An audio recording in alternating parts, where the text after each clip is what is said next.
Hello guys, आज हम देखेंगे कि आप वर्डप्रेस की वेबसाइट के अंदर टू फैक्टर ऑथेंटिकेशन कैसे लगाएंगे। मान लीजिए कि किसी भी बंदे को आपके वर्डप्रेस की वेबसाइट का यूजर नेम पासवर्ड पता चल गया, तो टू फैक्टर ऑथेंटिकेशन का मतलब ये हो गया कि आप मेल के थ्रू आप ऑथेंटिकेशन लगाना चाहते हैं कि यूजर नेम पासवर्ड पता भी चल जाने के बाद आपको एक कोड देना पड़ेगा। कोड देने के बाद एक इनपुट आएगा, उसके अंदर आप कोड देंगे। कोड देने के बाद बंदा वहां पे क्या कर पाएगा, लॉगिन कर पाएगा।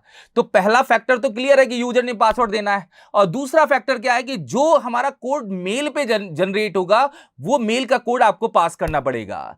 तो यूजर नेम पासवर्ड पता भी चल जाने के बाद वो डायरेक्ट लॉगिन नहीं कर सकता, वो अंदर आपके डैशबोर्ड में घुसेगा ही नहीं। उस ऑथेंटिकेशन को अपने को इंप्लीमेंट करना है, तो उसके लिए हम यहां पे एक प्लगइन यूज करने वाले हैं। टू फैक्टर नाम से एक प्लगइन है, और टू फैक्टर प्लगइन को यूज करके आप ऑथेंटिकेशन को क्या कर सकते हैं, लगा सकते हैं। तो चलिए स्टार्ट करते हैं, इसको हम पूरा प्रैक्टिकली करेंगे जिससे आपके सामने चीजें क्या होंगी, क्लियर होंगी। देखिए,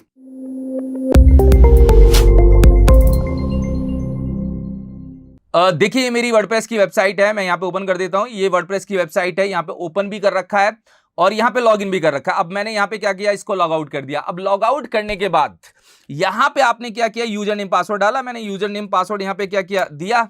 यूजर नेम पासवर्ड देने के बाद ये खुल गया। मगर ये खुलने का चलो लॉजिक क्या है कि आपको यूजर नेम पासवर्ड पता चल गया, अभी मैंने एडमिन एडमिन दिया है, आप भी क्या कर सकते, खोल सकते हैं। मगर टू फैक्टर ऑथेंटिकेशन में ये होगा कि यूजर नेम पासवर्ड देने के बाद भी आप लॉगिन नहीं कर पाओगे, क्योंकि एक फैक्टर और आपके पास आएगा जिसमें आपको कोड देना पड़ेगा। तो उसके लिए क्या करना है, आप यहां पे यूजर नेम पासवर्ड देके अभी लॉगिन कर लीजिए, क्योंकि डैशबोर्ड में तो जाना ही है। डैशबोर्ड में जाने के बाद आपको एक प्लगइन इंस्टॉल करना है। वो प्लगइन आपके लॉजिक को क्या करेगा, पूरा करेगा। तो प्लगइन्स के लिए आप प्लगइन सेक्शन में जाइए। यहां पे प्लगइन सेक्शन में जाके ऐड न्यू प्लगइन पे क्लिक करिए।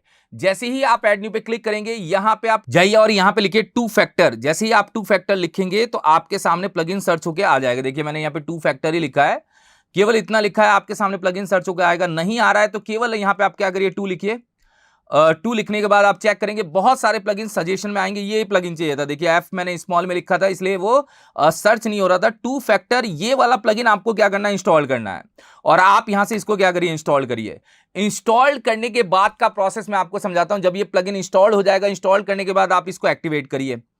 एक्टिवेट करने के बाद हम जो अभी टू फैक्टर लगाने वाले हैं वो किसके थ्रू लगाएंगे, मेल के थ्रू लगाएंगे। कि बंदा क्या करने वाला है, मेल पे ओटीपी जाएगा, उस ओटीपी को बंदा क्या करेगा, देगा, देन वो लॉगिन कर पाएगा। अभी देखिए इसको मैंने एक्टिवेट कर दिया। एक्टिवेट करने के बाद एक चीज ध्यान रखिएगा कि जो आपके यूजर की मेल है, जैसे मैं यहां पे अगर आपको दिखा देता हूं यूजर की, या जो आपके सेटिंग्स के अंदर यहां पे मेल है, उस मेल आईडी पे ही आपका मेल जाने वाला है। जैसे यहां पे लिखा है pradeeprai.wscube@gmail.com। ये मेल आईडी क्या है, क्लाइंट की मेल आईडी है, जो बंदा क्या कर रहा है, लॉगिन कर रहा है। तो ये मेल आईडी एकदम वैलिड होनी चाहिए, जेन्युइन होनी चाहिए, तभी आपका मेल इस मेल आईडी पे क्या होगा, जाएगा। तो ये मेल आईडी पहले चेक कर लेनी है। अब मैं आपको ऑप्शन बताता हूं। आपको यूजर्स के अंदर जाना है, प्रोफाइल में, यूजर के अंदर प्रोफाइल में जाना है। प्रोफाइल में जाके उसका ऑप्शन आता है। प्रोफाइल में आप जाएंगे तो नीचे की साइड आपको ऑप्शन देगा टू फैक्टर ऑथेंटिकेशन में। देखिए एक है ईमेल है और एक है two based one time password का भी ऑप्शन है, ये भी देता है। मगर अपन क्या करने वाले, यहाँ पे ईमेल वाला लॉजिक लगाने वाले। हम यहाँ पे ईमेल के लॉजिक को क्या करने वाले, इंप्लीमेंट करने वाले हैं। ईमेल के through two factor authentication implement करने वाले हैं। देखिए बहुत सिंपल है, आप यहाँ पे ईमेल को क्या कर लीजिएगा, चेक। वैसे डिफॉल्ट में होता नहीं है, मैंने पहले से एक्टिवेट पहले भी किया था इसलिए वो चेक हो गया। अगर आपके चेक नहीं है तो इसको डिफॉल्ट में क्या कर लेना, चेक कर लेना। चेक करके आपको इसको यहां पे अपडेट कर देना है। अपडेट करने के बाद ये ध्यान रखिए कि वो मेल आईडी का ध्यान रखना है। ये जो मेल आईडी दी है ना, ये मेल आईडी और जो सेटिंग्स की मेल आईडी है वो सेम होनी चाहिए, क्योंकि इसी मेल आईडी पे वो टू फैक्टर ऑथेंटिकेशन लगाएगा। अब आप जाके डैशबोर्ड को लॉग आउट करिए। मैं यहां से लॉग आउट कर देता हूं। लॉग आउट करने के बाद, जैसे आपने लॉग आउट किया, लॉग आउट करने के बाद आप लॉग इन करिए। जैसे मैं आप लोगों को यूजर नेम पासवर्ड भी बता रहा हूं। यहां पे एडमिन एडमिन है, मैंने यहां पे एडमिन दिया और यहां पे एडमिन दिया और यहां पे लॉग इन किया। लॉग इन करने के बाद आपके पास एक और आएगा कि वेरीफाइड करिए कोड जो आपकी ईमेल पे भेजा गया है। यहां पे तो आप रुक ही जाओगे, क्योंकि यूजर नेम पासवर्ड तो चलो मैंने बता दिया, लाइव वेबसाइट है। आप लाइव वेबसाइट पे जाके यूजर नेम पासवर्ड ले लीजिए। आपका यूजर नेम पासवर्ड आपको मैंने मतलब ऐसे बता दिया कि एडमिन एडमिन अपना यूजर नेम पासवर्ड है। पर आगे के स्टेप में आप मेरी मेल आईडी को तो एक्सेस नहीं कर पाएंगे। तो मेरी मेल आईडी को मैं ही एक्सेस करूंगा, जो मेरे क्लाइंट की मेल आईडी है, जो एडमिनिस्ट्रेटर की मेल आईडी है। मैं यहां पे जीमेल ओपन करता हूं। जीमेल ओपन करके देखता हूं एक कोड आ गया होगा, देखिए ये रहा। वर्डप्रेस 3 करके यहाँ पे एक कोड आया है, इस कोड को हम यहाँ पे क्या करते हैं, यूज करते हैं। ये कोड आया देखिए, 0 मिनट पहले ही आया है, तो ये कोड है, इस कोड को यहां से कॉपी करना है, ये कोड उठा के क्या करना है, इसके अंदर पेस्ट करना और यहां से लॉगिन कर देना है। लॉगिन करने के बाद आपका डैशबोर्ड क्या हो चुका है, लॉगिन हो चुका है। तो यहां पे 2 फैक्टर ऑथेंटिकेशन में बेनिफिट ये होता है कि यूजर नेम पासवर्ड पता भी चल जाने के बाद दूसरा बंदा लॉगिन ही नहीं कर पाएगा, क्योंकि मेल तो एक्सेस नहीं कर पाएगा। अब मेल का भी पासवर्ड अगर आप दे देते हो वो बात अलग है, मगर अभी के कॉन्सेप्ट में पहला तो यूजर नेम पासवर्ड हो गया और दूसरा हो गया कि हमारी मेल पे जो कोड जा रहा है। देखिए एक बार और हम यहां पे क्या करते हैं, चेक करते हैं, लॉग आउट करते हैं।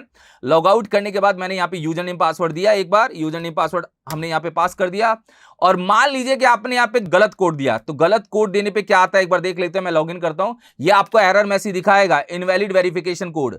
इसके लिए आपको क्या करना है, फिर मेल पे जाना है। यहां पे मेल पे गया मैं, अभी आया नया देखिए, और यहां पे जाके इस कोड को क्या करिएगा, कॉपी करिए और कॉपी करके यहां पे पास कर दीजिए, स्पेस हटा के और लॉगिन। देन आपका वर्डप्रेस का डैशबोर्ड आपके सामने क्या हो जाएगा, ओपन हो जाएगा। तो अभी के पार्ट में मैंने बताया कि आप 2 फैक्टर ऑथेंटिकेशन कैसे ऐड करते हैं वर्डप्रेस की वेबसाइट पे। ये जरूरी है, आप इसको इंप्लीमेंट करिएगा। प्लगइन भी सही है 2 फैक्टर, इसके रेटिंग्स भी ठीक है और आपके यूज करने के लिए ये प्लगइन आसान भी है, आप आसानी से इसको क्या कर पाएंगे, इंप्लीमेंट कर पाएंगे। ऐसे ही मैं वर्डप्रेस के और आपके पास टॉपिक्स लेके आऊंगा, जिससे आप वर्डप्रेस में एक अच्छे लेवल पे अपने आप को क्या कर पाए, डेवलप कर पाए, और वर्डप्रेस में एक अच्छी वेबसाइट्स क्या कर पाए, डेवलप कर पाए। Thank you so much guys.